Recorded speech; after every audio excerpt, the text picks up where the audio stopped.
Assalamualaikum warahmatullahi wabarakatuh. Perkenalkan, nama saya Gemah Sentri Adam, NRP 49 dari kelas D4 TP 5B. Pada kesempatan kali ini, saya akan membahas analisis permasalahan Trust 3D dengan menggunakan software Salome, Calculix, dan ParaView. Sekaligus untuk memenuhi evaluasi tengah semester mata kuliah metode elemen hingga untuk yang tugas. Nah, kemudian ada deskripsi soal. Truss adalah struktur yang tersusun dari batang yang terhubung dengan pin. Truss dapat menahan gaya, namun tidak dapat menahan momen. Pada kasus ini terdapat sebuah tangki oli darurat atau emergency loop oil tank yang digunakan untuk mensuplai oil dari poros ke turbin uap. Diletakkan pada ketinggian dengan ditopang struktur truss seperti pada gambar di bawah. Nah, pada tangki tersebut memiliki volume 4.000 liter dan memiliki massa jenis oli ya, 900 kg per meter kubik, sedangkan berat tangki kosong adalah 500 gram. Dan dari gambar di bawah terdapat beberapa hal yang bisa dijadikan acuan untuk menentukan displacement, gaya reaksi, dan tegangan, yaitu yang pertama ada struktur tersebut diasumsikan memiliki satu jenis support, yaitu support angsel yang menahan gaya secara horizontal dan vertikal terletak pada bagian bawah struktur. Yang kedua, struktur tersebut diasumsikan bahwa keempat titik nodal di puncak truss menerima beban yang sama dari tangki. Nah, kemudian ada sifat material dan dimensi batang. Truss tersusun dari 64 elemen atau batang yang terbuat dari material baja profil dengan nilai modulus elastisitas sebesar 210 ppa, nilai yield strength sebesar 420 MPa. Untuk luas penapang ini berdasar rumus di samping atau kombinasi NRP.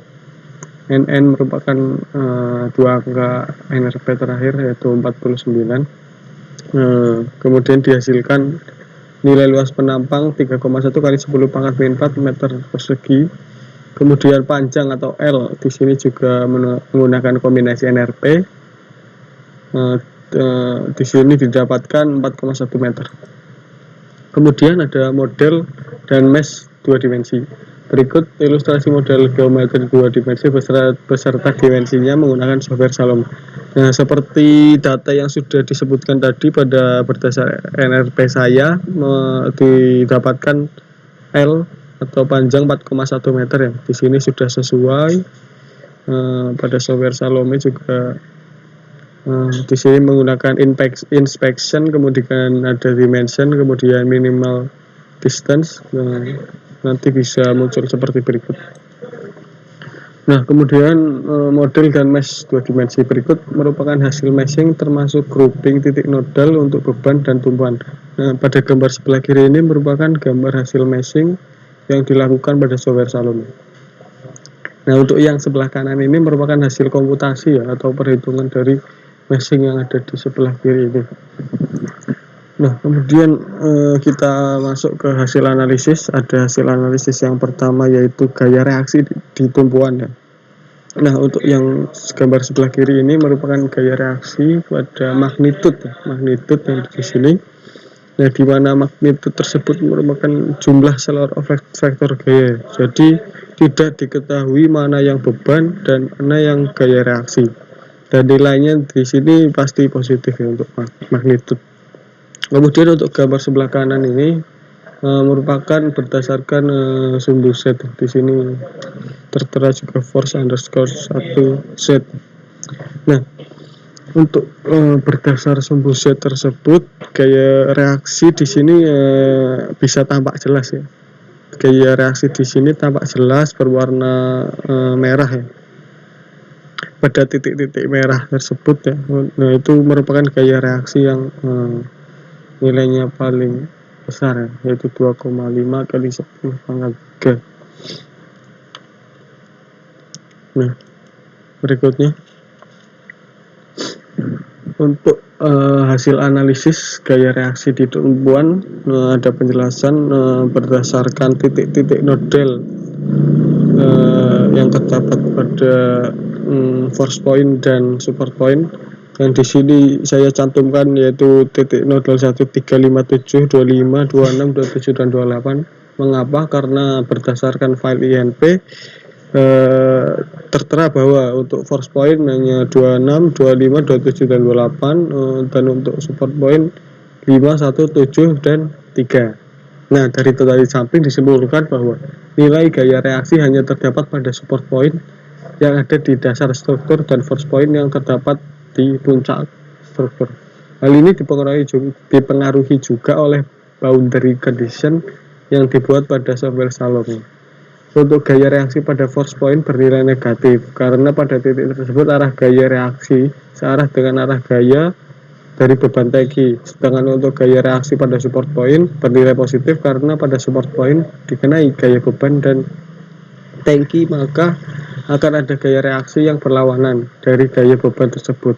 Dan mengapa nilai gaya reaksi sama? Dikarenakan oleh nilai beban yang saya asumsikan dibagi 4 tadi pada waktu di awal, dibagi 4 titik nodal secara merata, maka dari itu nilai gaya reaksinya sama. Nah, untuk selanjutnya ini ada hasil analisis yang kedua, yaitu displacement atau perpindahan. Yang dari gambar di samping dapat dijelaskan bahwa nilai displacement terbesar yaitu 3,8 kali 10 pangkat min 3. Nah, pada gambar di samping ini nilai displacement terbesar ini pada diilustrasikan oleh warna merah ya. Nah, di sini ini merupakan nilai displacement terbesar. Nah, selanjutnya ini displacement menurut sumbu set ya. Nah, displacement menurut sumbu set ini, displacement terbesarnya ini ada pada diilustrasikan pada warna biru ya, atau sebagian besar ada di bagian atas dari truss ini, dari struktur ini, yaitu min 1,9 kali 10 pangkat min 3. Nah, kenapa yang terbesar ini? Karena di sini minus ini berarti perpindahan tersebut mengarah ke bawah ya. Jadi di sini tertulis minus. Nah, kemudian hasil analisis yang ketiga ada tegangan normal. Nah, dari gambar di samping diketahui bahwa nilai tegangan terbesar terdapat pada elemen vertikal dari struktur truss tersebut. Menurut pendapat saya, hal ini disebabkan oleh pada area vertikal tersebut pada titik puncak terdapat force point yang secara langsung titik yang dikenai oleh beban ya ada di atas ini. Karena langsung dikenai oleh beban yaitu berupa tangki dan ada fluidanya. Kemudian sedangkan pada dasarnya terdapat support point. Nah, apakah truss mengalami kegagalan? Nah, dengan diketahui nilai yield stress baja profil struktur tersebut sebesar 420 MPa dan nilai tegangan terbesar dari gambar di atas di samping tersebut sebesar 3,2 MPa ya.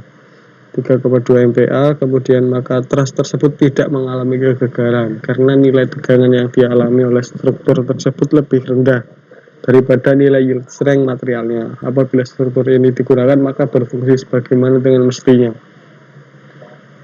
Nah, selanjutnya ini ada tegangan normal berdasarkan sumbu set atau principal stress set di sini. Nah, data tersebut disebutkan ya bahwa untuk tegangan yang paling besar nilainya yaitu pada yang berwarna biru. Nah, karena di sini min 3,2 kali 10 pangkat 7. Ini bernilai minus karena atau negatif karena untuk struktur yang tegak ini yang sebagai tiang yang biru ini 4 itu tegangannya mengarah ke bawah ya, jadi nilainya bernilai negatif. Nah, sekian, terima kasih untuk kesempatan kali ini, kesempatan untuk menjelaskan presentasi tersebut. Apabila masih banyak kesalahan dan kata yang kurang berkenan mohon dimaafkan. Wassalamualaikum warahmatullahi wabarakatuh.